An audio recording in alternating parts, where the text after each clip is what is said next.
पिछले भाग में आपने देखा रमेश, जिसे दुनिया की ठोकरों और गरीबी ने तोड़ दिया था। जिल्लत से हारकर वो उस रात अपनी जान देने खंडर पहुंचा था। लेकिन वहां मौत नहीं, उसका इंतजार कर रही थी मोहिनी। उस काली रात में एक सौदा हुआ। मोहिनी ने रमेश की झोली दौलत और सोने से भर दी। चकाचौंध में अंधे रमेश ने हाँ तो कह दिया, मगर वो भूल गया कि शैतान जब कुछ देता है तो बदले में कुछ लेता भी है। और मोहिनी की मांग थी सिर्फ और सिर्फ खून। तुम्हारे पीछे एक काला बकरा बंधा है, उसे उठाओ। नहीं, मैं किसी को मार नहीं सकता। मैंने आज तक चींटी भी नहीं मारी। मैं ये नहीं कर सकूंगा। तो क्या वापस उसी गरीबी में जाना है? गुप्ता की गालियां खानी है? सुनीता को भूखा देखना है? उठाओ चाकू।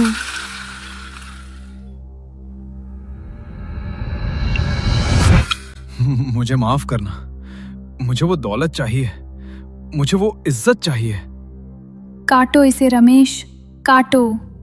मेरी जवानी के लिए, अपनी दौलत के लिए काटो इसे। ये मैंने क्या किया? मेरे हाथ खून से। ये खून नहीं, ये तुम्हारी सफलता का तिलक है रमेश। और उस पहली बूंद के साथ रमेश ने अपनी इंसानियत का पहला हिस्सा खो दिया। लेकिन उसे नहीं पता था कि मोहिनी की भूख सिर्फ जानवरों से नहीं मिटने वाली थी। 6 महीने, सिर्फ 6 महीने लगे रमेश को रंक से राजा बनने में। आज शहर का सबसे बड़ा बंगला उसका है, सबसे महंगी गाड़ी उसकी है। लेकिन उस दौलत के साथ साथ उसके अंदर का वो सीधा सादा रमेश कहीं मर चुका है। ओए, वेटर, इधर आ। जी सर। ये क्या है? मैंने कहा था ना मेरे विस्की में बर्फ नहीं होनी चाहिए। तुझे पता है ये सूट कितने का है? तेरी पूरी खानदान की कमाई से महंगा है। साफ कर इसे, अपनी शर्ट से साफ कर। रमेश सेठ तो बिल्कुल बदल गया है। कितना घमंड आ गया है। अरे भाई, जिसके पास हराम का पैसा आता है उसकी जुबान ऐसी ही हो जाती है। सुना है आजकल अजीब अजीब हरकतें भी करते हैं। सब सुनो, आज इस शहर में सिर्फ एक ही राजा है और वो है रमेश। जो मेरे साथ है वो ऐश करेगा और जो खिलाफ है वो गुप्ता की तरह सड़क पर भीख मांगेगा। रात के करीब 3 बज रहे थे, लेकिन अभी तक रमेश का कोई अता पता नहीं था। हे भगवान, ये कैसी बला हमारे घर आ गई। पहले हम गरीब थे, लेकिन कम से कम रमेश का व्यवहार इंसानों जैसे तो था। सुनीता, ओ सुनीता, कहाँ मर गई? जी मैं यही हूँ। आप फिर पी कर आए हैं? और ये कपड़ों पर ये लाल धब्बे कैसे हैं? ये खून है क्या? तुझे क्या मतलब? चुपचाप खाना लगा, मुझे भूख लगी है। लेकिन आज तो मंगलवार है, मैंने खिचड़ी बनाई है। खिचड़ी? मुझे खिचड़ी खिलाएगी तू? मुझे मांस चाहिए, कच्चा मांस, अभी। रमेश, ये आप क्या कह रहे हैं? आप तो लहसुन तक नहीं खाते थे, आपको क्या हो गया है? जबान लड़ाती है। मैं जो कहूँ वो होगा इस घर में, क्योंकि ये सब मेरे पैसों से है, मेरी ताकत से है। नहीं चाहिए ऐसी दौलत रमेश, जो आपको राक्षस बना दे। देखिए अपनी शक्ल आईने में, आपकी आंखें लाल हो गई हैं। आप इंसान कम राक्षस ज्यादा लग रहे हैं। चुप! एक शब्द और बोला तो जमीन में गाड़ दूंगा। रमेश की भूख अब सामान्य नहीं थी। वो मोहिनी के साथ बिताई हर रात के साथ और ज्यादा हिंसक और ज्यादा तामसिक होता जा रहा था।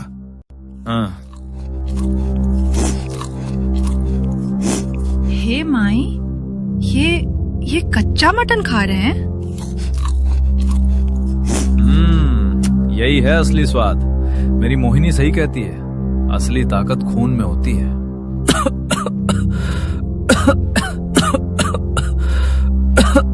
ऐसा लग रहा था जैसे रमेश के गले में कुछ अटक गया हो। वो उठकर बाथरूम की तरफ चला गया।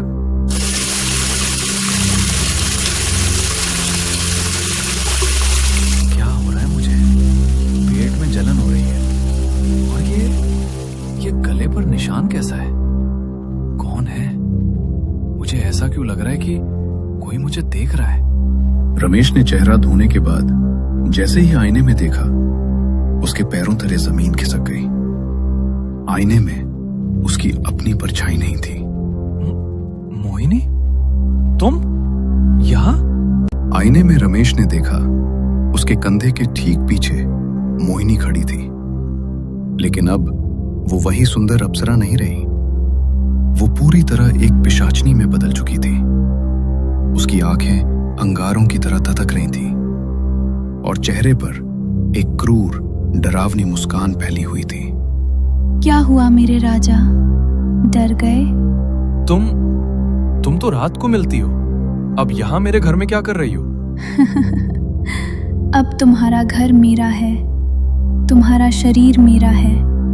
6 महीने का जश्न मना लिया तुमने, अब असली कीमत चुकाने का वक्त पास आ रहा है। कीमत? कैसी कीमत? मैंने सब तो दिया तुम्हें, जानवर, अपनी आत्मा, अपना ईमान। अब क्या चाहिए? अब मुझे मासूमियत चाहिए। तुम्हारे घर में जो वो 2 छोटे बच्चे हैं, उनकी खुशबू मुझे बहुत पसंद आ रही है। नहीं, मेरे बच्चे नहीं। तैयार रहना रमेश, अमावस आने वाली है।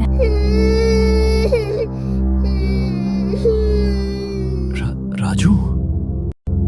अमावस करीब आ रही थी और रमेश के घर का माहौल अब किसी कब्रिस्तान जैसा हो गया था। हवा में एक अजीब सी सड़ांध थी जो इत्र की महक से भी नहीं छिप रही थी।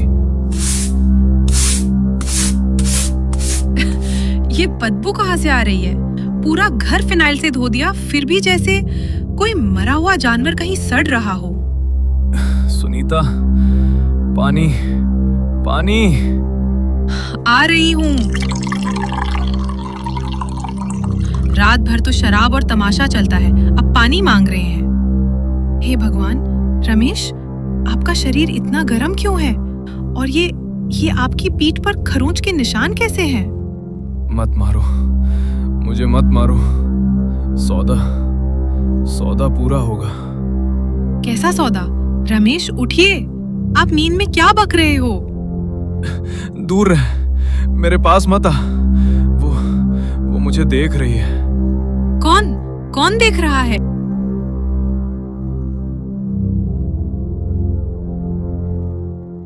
कोई नहीं, बस एक बुरा सपना था, और कुछ नहीं। सपना? रमेश, हमें डॉक्टर के पास चलना चाहिए। कहा ना कुछ नहीं है, मुझे काम पर जाना है, देर हो रही है। लेकिन इस हालत में? मेरे रास्ते में मत आओ सुनीता, मुझे जाने दो।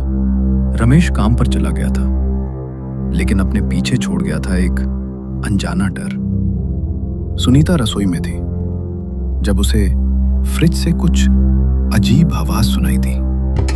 अरे, फ्रिज की लाइट क्यों बंद है? और ये, हाय राम, ये नींबू काले कैसे पड़ गए? कल ही तो लाई थी। और ये लाल पानी कहाँ से टपक रहा है? दूध का रंग लाल कैसे हो गया? राजू, क्या हुआ बेटा? क्यों रो रहे हो? मम्मा, वो आंटी, वो गंदी आंटी। कौन आंटी बेटा? घर में तो कोई नहीं है।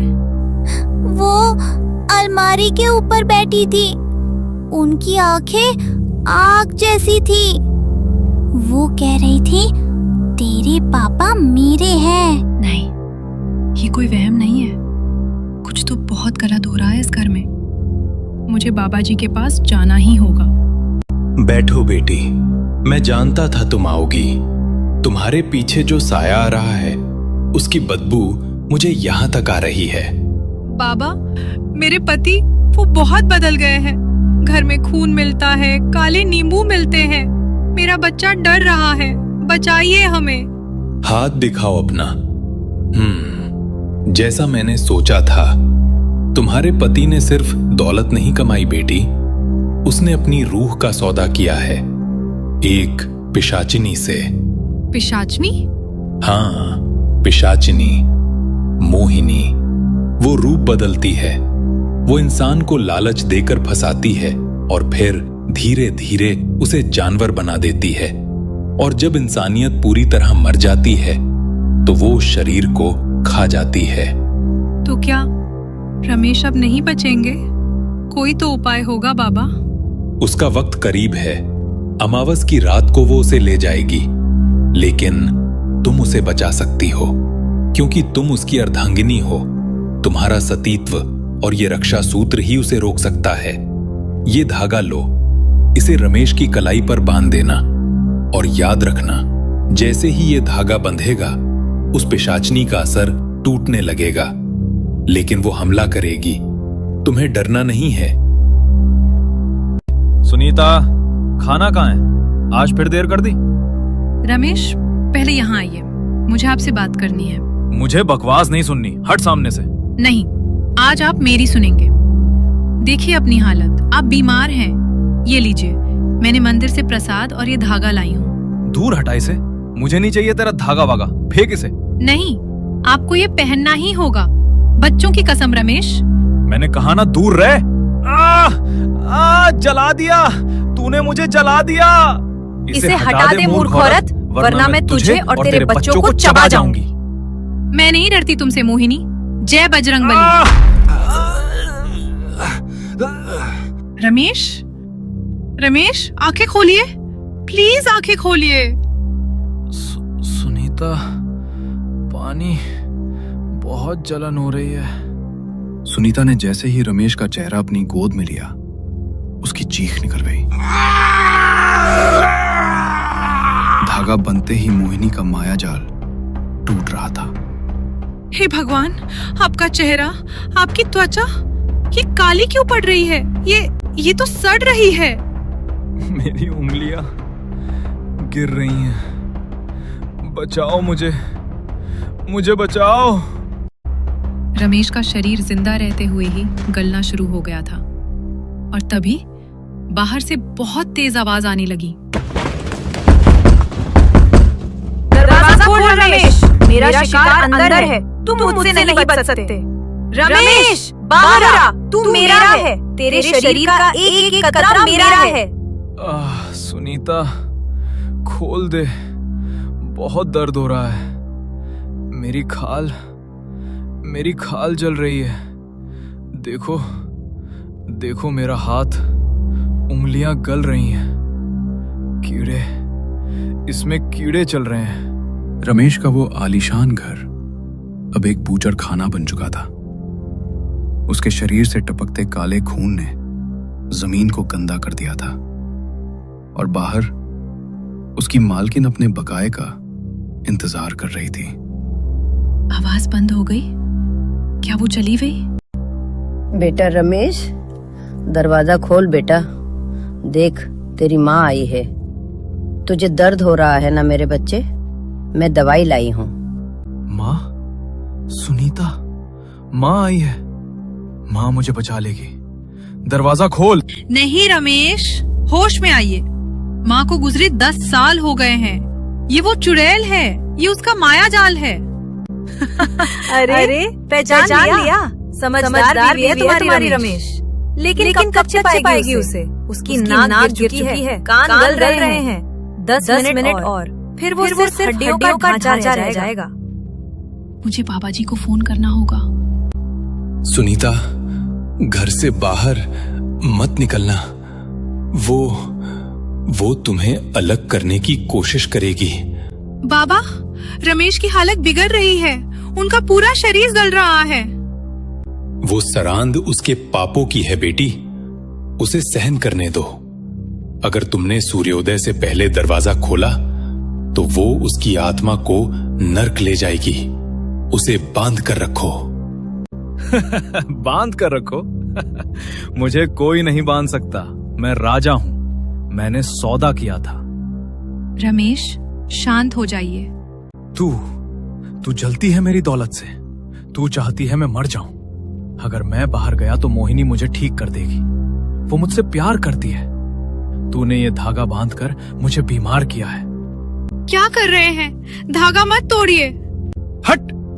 मुझे उसके पास जाना है।